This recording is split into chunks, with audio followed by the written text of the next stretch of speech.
여러분이 마태복음 21장부터 27장까지는 고난주간이라고 불리는 우리 예수님의 생애의 마지막 한 주간의 행적을 이야기하고 있습니다. 특별히 오늘 읽은 이 본문은 예수님께서 예루살렘 성전에 나귀를 타고 입성하시고 예루살렘 성전을 깨끗하게 정화한 내용이 오늘 마태복음 21장에 나타납니다. 이 종려주일에 우리가 생각해 봐야 될 것은 나귀 타고 예루살렘 성에 그 입성하신 예수님이 어떤 분이시고 그 예수님을 맞이하는 저와 여러분의 자세는 어떠해야 하는지 살펴보고자 합니다. 예수님께서 이제 세상에서 계실 날이 얼마 남지 않았습니다. 저와 여러분을 죄로부터 구원하시기 위하여 십자가에 죽으시고 부활 승천하실 때가 가까웠습니다. 예수님은 이 구속의 길을 가시기 위하여 예루살렘을 향하여 마지막 발걸음을 옮기십니다. 제자들과 예루살렘 가까이 와서 감난산 벳바게에 이르를 때입니다. 예수님께서 두 제자를 보내시며 이렇게 말씀하십니다. 2절 3절 말씀입니다. 너희는 맞은편 마을로 가라. 그래하면 곧 메인 나귀와 나귀 새끼가 함께 있는 것을 보리니 풀어 내게로 끌고 오라. 만일 누가 무슨 말을 하거든 주가 서시겠다 하라. 그래하면 즉시 보내리라. 여러분, 예루살렘 입성 준비는 분주하지도 복잡하지도 않고 아주 단순했습니다. 나귀 새끼 한 마리를 준비하라는 겁니다. 여러분, 나귀 새끼를 준비하라는 이 예수님은 어떤 분이십니까? 예수님은 우리 모든 인생의 로드, 주가 되신다는 겁니다. 예수님께서 저 맞은편 마을에 나귀가 있는지 없는지 가보시지도 않았습니다. 그렇지만 예수님은 거기에 나귀 새끼가 있는 것을 아셨습니다. 이것은 우리 예수님께서 모든 것을 알고 계시는 전능하신 하나님이라는 사실입니다. 두 제자를 보내면서 얘들아 가서 거기 가면 맞은편 마을에 가면 나귀 새끼가 있을 것인데 풀어서 끌고 오너라. 누가 아니 당신들 무슨 말을 합니까? 이라면 주가 서시겠다 하라. 그래야면 보내줄 것이다. 그렇게 말씀해 주셨습니다. 여러분, 여기서 주라는 것은 만물의 주인이신 창조주 하나님을 가리킵니다. 요한복음 1장 2절 3절에 보면 그가 태초에 하나님과 함께 계셨고 만물이 그로 말미암아 지은 바 되었으니 지은 것이 하나도 그가 없이는 된 것이 없느니라. 여기 그는 예수님을 이야기합니다. 예수님은 만물의 창조주십니다. 예수님은 만물에 대한 주권적인 권리를 갖고 계시다는 겁니다. 그래서 만물의 주권적인 권리를 갖고 계신 그 예수님께서 오늘 예루살렘 성에 입성하시는데 나귀를 쓰시겠다는 겁니다. 그래서 제자들을 보내시면서 얘들아 맞은편 마을에 가면 나귀 새끼가 있는데 나귀와 나귀 새끼가 있는데 끌고 오너라.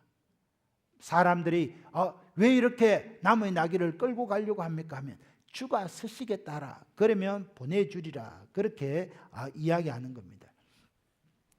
여러분, 우리 예수님은 창조주 하나님이시고 만물의 주인이시기 때문에 예수님이 서시고자 하면 그 나귀도 예수님께서 징발하여 설 수도 있는 겁니다. 오늘 2017년을 살아가는 수많은 사람들이 착각하는 것이 있습니다. 그것은 내가 내 삶의 청직이라는 것을 잊어버리고 사는 겁니다. 그래서 어떤 사람은 내가 내 인생이 내 것인 양 착각하기 때문에 내 인생은 나의 것이다 하면서 마음대로 죄를 벗하고 죄와 짜가며 살아가는 것이 현실입니다. 자기의 물질이 자기 것인 양 착각하기 때문에 어리석은 부자와 같은 그런 멸망의 길을 걸어갑니다. 자식들이 마치 나의 것인 양 착각하기 때문에 자식들을 함부로 대하고 자식들에게 부담을 주는 그런 경우가 많습니다. 그러나 우리는 알아야 됩니다. 이 모든 것이 사실은 하나도 내 것이 아니라 다 주님의 것이라는 겁니다. 내 건강, 내 재물, 내 명예, 내 자녀들까지 다 우리 예수님의 것입니다. 우리는 잠깐 맡아서 청지기로 섬길 따름입니다. 그래서 주님께서 주님의 때에 주님의 영광을 위하여 주가 서시겠다 하라. 그럴 때 우리는 기쁨으로 내어 놓을 수 있어야 됩니다. 사랑하는 형제 자매 여러분, 오늘 거룩한 이 종려 주일에 주님께서 주가 서시겠다 할 때, 주님 내가 여기 있나이다, 나를 사용하여 주옵소서. 내 생명, 내 물질, 내 건강, 내 재능, 내 자녀들까지 내어줄 수 있는 그런 삶을 살아가야 한다는 겁니다. 혹자는 이야기합니다. 아이 목사님, 주를 위하여 내 건강, 내 물질, 내 생애 다 내어주면 나는 쫄딱 망하는 거 아닙니까? 절대 그렇지 않습니다. 만물의 주인 대신 하나님의 부르심을 받아 실패한 인생은 아무도 없습니다. 하나님께서 아브라함을 불렀습니다. 아브라함아, 내 친척 본토 아비 집을 떠나 내가 내게 지시하는 땅으로 가라. 아브라함이 이 하나님의 말씀에 순종했을 때 믿음의 조상 아브라함, 복의 통로가 되었습니다. 오늘 믿음의 세계에서 아브라함만큼 그 이름이 소중한 사람 아무도 없습니다. 하나님께서 모세를 불렀습니다. 모세야, 네가 저 애굽 땅에 신음하는 내 백성을 이끌어내라. 모세가 나는 입술이 우둔하고 나는 말할 줄 모르는 자입니다 했지만은 주님의 부르심에 순종했을 때 전무후무한 지도자가 되었습니다. 200만 명 이상 되는 이스라엘 백성들을 40년 광야 동안 인도한 그런 지도자입니다. 여러분, 모세와 같은 지도자는 전무후무합니다. 바울을 생각해 보십시오. 사도 바울을 예수님께서 주가 서시겠다 하라, 핍박자 사울을 부르셔서 하나님께서 사용하시니까 핍박자 사울이 바울로 바뀌게 되고 신약 성경 13권을 기록하는 위대한 하나님의 대사도가 되었습니다.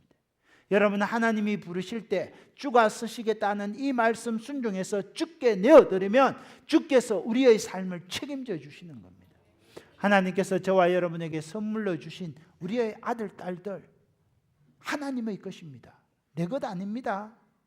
거기에 부모들이 이렇게 부모의 감정을 주입하고 부모의 뜻대로 이끌어가는 것은 하나님의 뜻에 위배되는 것입니다. 그 아이들 하나님이 주신 선물이라는 걸 기억하고 그 아이들의 삶을 하나님께 맡겨드릴 때 하나님께서 내 아들, 딸들을 아브라함처럼, 모세처럼, 바울처럼, 베드로처럼 위대한 인생으로 세워주는 겁니다. 여러분, 부모의 한 가지 소원이 있다면 우리 자식 잘 되는 겁니다. 우리 자식 성공하는 겁니다. 자식 가문의 영광, 빛나는 면류관이 되는 겁니다.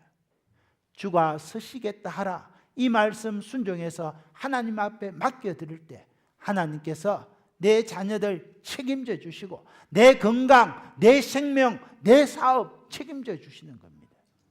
오늘 이 땅을 살아가면서 저와 여러분에게 주신 하나님의 생업이 있습니다. 물질이 있습니다. 주가 서시겠다 할 때 하나님 앞에 내어드릴 때 하나님께서 하늘 문을 열고 은혜의 수납이 내려주시는 겁니다. 차고 넘치도록 채워주시는 겁니다. 우리가 그 사실을 기억해야 합니다. 또한 예루살렘에 낙이 타고 입성하신 우리 예수님은 만왕의 왕이 되십니다. 4절 5절 말씀을 보십시오. 이는 선지자를 통하여 하신 말씀을 이루려 하심이라. 일러스되 시온 딸에게 이르기를 내 왕이 내게 임하나니 그는 겸손하여 낙이 곧 멍에 매는 짐승의 새끼를 탓도다 하라 하였느니라. 예수님께서 예루살렘 성에 입성하실 때 여러분, 닭이 새끼를 타고 입성했습니다. 큰 말도 이렇게 좋은 말도 종마들도 있었을 것인데 왜 하필 나귀의 새끼를 타고 입성하십니까? 그것은 예수님이 이 땅에 오시기 600년 전에 위대한 선지자 스가랴가 예언한 말을 이루려 합니다. 600년 후에 이스라엘을 구원할 메시아가 오는데 그 메시아는 어린 나귀 새끼를 타고 예루살렘 성에 입성할 것이다. 예수님이 그 말씀을 성취하는 겁니다. 그 말씀 그대로 예루살렘 성에 낙이 타고 입성하신 그 예수님은 만왕의 왕이 되시는 겁니다. 구체적으로 어떤 왕이십니까? 첫째는 고난의 왕입니다.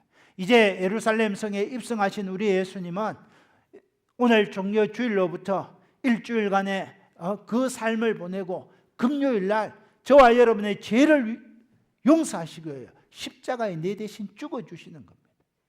낙이 타고 입성하신 예수님은 고난의 왕입니다. 두 번째, 우리 예수님은 평화의 왕이십니다. 예수님께서 우리의 모든 죄를 십자가에 대신 갚아주심으로 말미암아 하나님과 우리 사이에 가로막힌 죄악의 담이 무너졌습니다. 하나님과 화목하게 되었습니다. 우리는 하나님을 아버지라 부르고 우리는 하나님의 자녀가 되었습니다. 그래서 우리 예수님은 평화의 왕이십니다. 세 번째, 우리 예수님은 겸손의 왕이십니다. 여러분, 요즘 대통령 청와대에 들어갈 때 벤처 리무진 승용차를 타고 수많은 경호원들을 받으면서 그래서 입성합니다. 그러나 우리 예수님은 겸손하게 나귀를 타고 입성하셨습니다. 여러분, 예수님은 겸손하게 나귀를 타고 입성하신 왕이시기 때문에 우리는 이 예수님을 마음으로 믿고 영접할 수 있습니다. 여러분, 사실 지금의 대통령이나 그런 위대한 왕들은 우리가 이렇게 가까이 가기가 너무 힘이 듭니다. 그러나 우리 예수님은 겸손하게 나귀를 타고 성기로 오신 분이시기 때문에 여기 있는 저와 여러분 누구나 내 마음 문을 열면 예수님을 나의 구주로 모셔드릴 수 있는 겁니다. 그래서 우리 예수님은 이렇게 고난의 왕이시고 평화의 왕이시고 그리고 겸손의 왕이시라는 겁니다.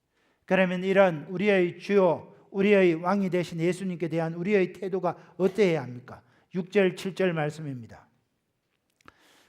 같이 읽을까요? 시작. 제자들이 가서 예수께서 명하신 대로 하여 나귀와 나귀 새끼를 끌고 와서 자기들의 겉옷을 그 위에 얹음에 예수께서 그 위에 타시니.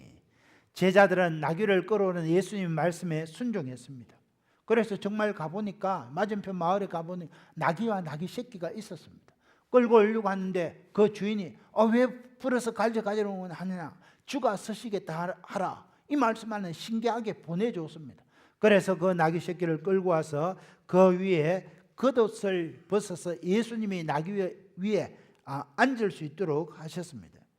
여러분, 그 당시에는 이렇게 의류업이 발달되지 않았기 때문에 겉옷은 가장 가치 있는 옷입니다.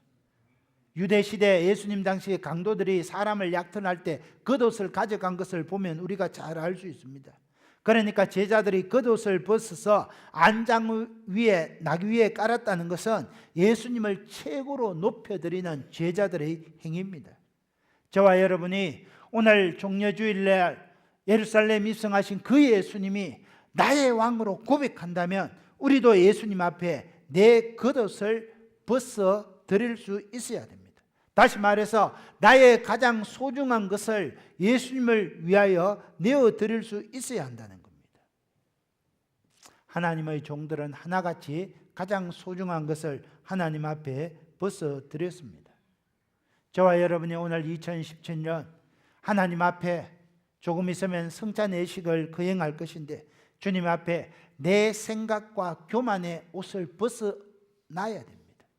하나님 앞에 내 허위와 불신의 옷을 벗어드려야 됩니다. 죄의 누더기 옷을 벗어버려야 됩니다. 내가 가장 소중하게 생각하는 것을 주님 앞에 내어놓아야 됩니다. 그럴 때 저와 여러분이 예수님을 나의 왕으로 고백하고 믿음으로 살아가는 삶의 바람직한 자세라는 겁니다. 여러분, 이처럼 제자들이 예수님을 공경하고 높일 때 무리들도 예수님을 공경하고 높입니다. 8절 9절입니다. 무리의 대다수는 그들의 겉옷을 길에 펴고 다른 이들은 나뭇가지를 베어 길에 펴고 앞에서 가고 뒤에서 따르는 무리가 소리 높여 이르되 호산나 다윗의 자손이여 찬송하리로다. 주의 이름으로 오시니 이여 가장 높은 곳에서 호산나 하더라. 제자들이 그들의 겉옷을 벗어서 주님 앞에 드리니까 그것을 보고 무리들도 겉옷을 벗어서 자기들이 가져온 종려나무 가지를 가지고 예수님의 입성을 준비하게 되었다는 겁니다. 여러분, 저와 여러분이 예수님을 믿는 하나님의 백성으로 하나님 앞에 나의 소중한 것을 내어드리고 정결하고 깨끗하게 살 때 우리 주변에 있는 사람들도 우리를 본받아서 주님 앞에 나오는 역사가 일어난다는 겁니다. 그러나 대조적인 자들이 있습니다. 10절 11절에 보니까 예수께서 예루살렘에 들어가시니 온 성이 소동하여 이르되 이는 누구냐 하거늘 무리가 이르되 갈릴리 나사렛에서 나온 선지자 예수라 하니라. 제자들과 무리들은 예수님을 환영하는데 소동이 일어난 예루살렘의 종교 지도자들이 있었습니다. 그들은 예수님을 왕으로 영접하지 못하니까 이는 누구냐 하면서 소동하는 겁니다. 사랑하는 형제 자매 여러분, 예수님의 마지막 예루살렘 입성을 승리의 입성이라고 합니다. 예수님은 3년 공생애 동안에 여러 번 예루살렘에 갔지만은 다 조용하게 다니셨는데 오늘 이 본문에 나타날 때는 당당하게 내가 스가랴 선지자가 예언하던 바로 그 메시아 그리스도다 당당하게 입성했습니다. 그래서 예수님의 입성을 승리의 입성이라고 합니다. 왜 그렇습니까? 예수님이 예루살렘 성에 입성하셔서 저와 여러분의 죄 문제를 해결하여 주시고 마귀의 억압 속에서 고통받는 인생들을 해방시키기 위하여 십자가를 지셨기 때문입니다. 그래서 예수님의 입성은 승리의 입성입니다. 여러분, 오늘 이 시대를 살아가는 사람들은 승리의 기준을 다른 사람들과의 경쟁 관계에서 생각합니다. 그래서 스포츠 경기에서 상대편을 이기는 걸 승리라고 합니다. 삼성 라이온스가 롯데 자이언츠를 이기는 것을 승리라고 생각합니다. 아니면 선거 대선에서 A 후보가 B 후보를 이기는 것을 승리라고 생각합니다.